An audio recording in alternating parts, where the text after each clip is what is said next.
ሙስሊም ሁለተኛ ዜጋ የሆነባት ኢትዮጵያ የለችም አትኖርም።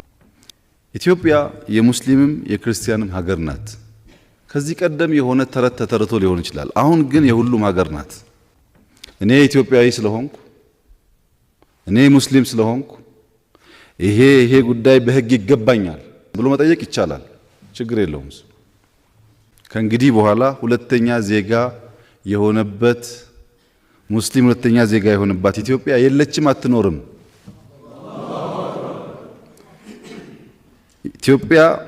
በኢትዮጵያ የተወለዱና ያደጉ በልዩ ልዩ ምክንያት የኢትዮጵያ ፓስፖርት ያገኙ የትኛውም እምነት የሚከተሉ ሰዎች ሀገር ናት።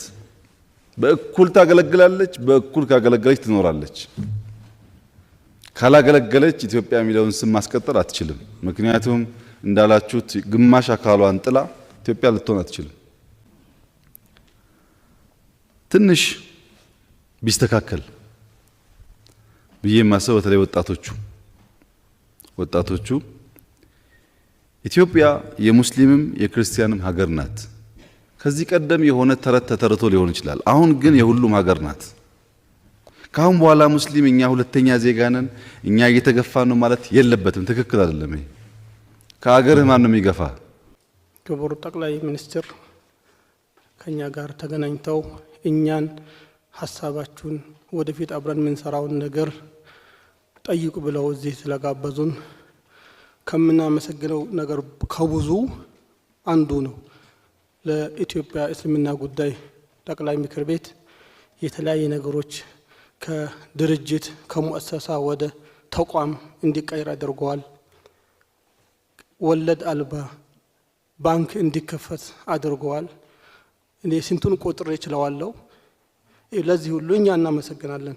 እርሱ ደስ እንዲሎት ሳይሆን ነብዩ ሰለላሁ ዐለይሂ ወሰለም መለም የሽኩር الناس ለም የሽኩርላህ ስላሉን ግዴታችን ነው። አንድን መልካም የሰራላችሁ ካላመሰገናችሁ አላህንም አላመሰገናችሁም ስላሉን እርሱን ማመስገን የሁላችንም ግዴታ ነው።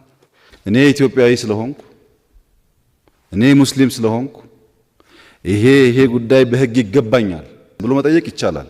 ችግር የለም። ትንሽ ቢስተካከል ብዬ ማሰብ በተለይ ወጣቶቹ ኢትዮጵያ የሙስሊምም የክርስቲያንም ሀገር ናት። ከዚህ ቀደም የሆነ ተረት ተተርቶ ሊሆን ይችላል። አሁን ግን የሁሉም ሀገር ናት። ካሁን በኋላ ሙስሊም እኛ ሁለተኛ ዜጋ ነን፣ እኛ እየተገፋን ነው ማለት የለበትም። ትክክል አይደለም። ይሄ ከሀገርህ ማን ነው የሚገፋ?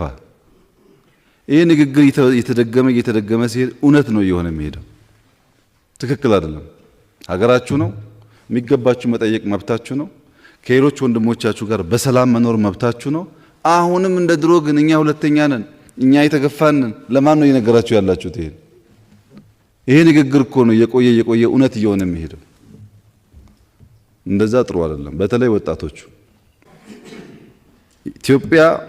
በኢትዮጵያ የተወለዱና ያደጉ በልዩ ልዩ ምክንያት የኢትዮጵያ ፓስፖርት ያገኙ የትኛውም እምነት የሚከተሉ ሰዎች ሀገር ናት። በእኩል ታገለግላለች። በእኩል ካገለገለች ትኖራለች። ካላገለገለች ኢትዮጵያ የሚለውን ስም ማስቀጠል አትችልም። ምክንያቱም እንዳላችሁት ግማሽ አካሏን ጥላ ኢትዮጵያ ልትሆን አትችልም። በኢትዮጵያ የሚኖሩ ሙስሊሞች አትበሉን። እኛ በኢትዮጵያ የምንኖር ሳይሆን ኢትዮጵያዊ ሙስሊሞች ነን። ልክ ከሌላ ቦታ መተን የምንኖር አይነት ተብሎ ስለሚገለጽ ይሄ ይቅርብን፣ ይቅር፣ የመስጂድ ግንባታ ፍቃድ ይሰጠን የሚሉ ጥያቄዎች ያኔ የነበሩ አባቶች ከፍተኛ ንቅናቄ አንስተው ጥያቄ አንስተው ይታገሉ ነበር። ምን ያህል ነገር ነው የተመለሰው? ከዚህ ውስጥ ግን ሙስሊሞች ከየት ተነስተን ነው የት የደረስ ነው የሚለውን ሁሉ ጊዜ ማስታወስ ያስፈልጋል። በተለይ ለልጆች ማስታወስ ያስፈልጋል። ያ ሁላችሁም እንደምታውቁት ኢትዮጵያ አርዱል ሲድቅ የተባለች ናት። አርዱል አድል የተባለች ሀገር ናት። የታለ ያ ጀስቲስ፣ የታለ ያ እውነት የሚል ጥያቄ 1000 ዓመት በላይ ፈጀባት ተብሏል፣ ተጽፏል። የእውነት ሀገር መሆኗ የፍትህ ሀገር መሆኗ የኢትዮጵያ ሙስሊሞች ለማረጋገጥ ለሺህ ዓመታት ጊዜ ወስዶባቸዋል። እስላም የመጀመሪያው አያ የወረደው እኮ ኢቅራ ነው።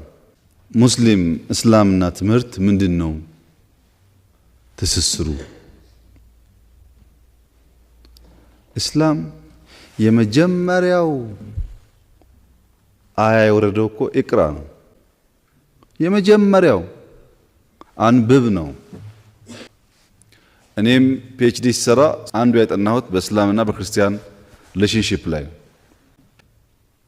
የቢላል ጉዳይ ቢነሳ ማንም እስላም የመጀመሪያውን አዛን ካነሳ ኢትዮጵያን ማንሳት ግዴታ ነው። ሰላቱል ጋዓብ ከተነሳ የመጀመሪያ ሰላቱል ጋዓብ የተደረገው ለነጃሺ ነው። የግድ ነው። አረብም ቢሆን ሀብታምም ቢሆን ካነሳው እኛም ማንሳት ግዴታ ነው። ሊካድ የሚችል ነገር አይደለም። አይመንም ብትሆን የተመሰከረላት እናት መሆኗ ሁሉን ነገር ተቀብለን መቼም እዛ ጋር ስንደርስ አንቀበልም ማለት አንችልም። ቅድም ብላችኋል። አወሉል ሂጅረተይን የሚባለው ከመዲና በፊት የተደረገው ወደኛ ነው። ይሄም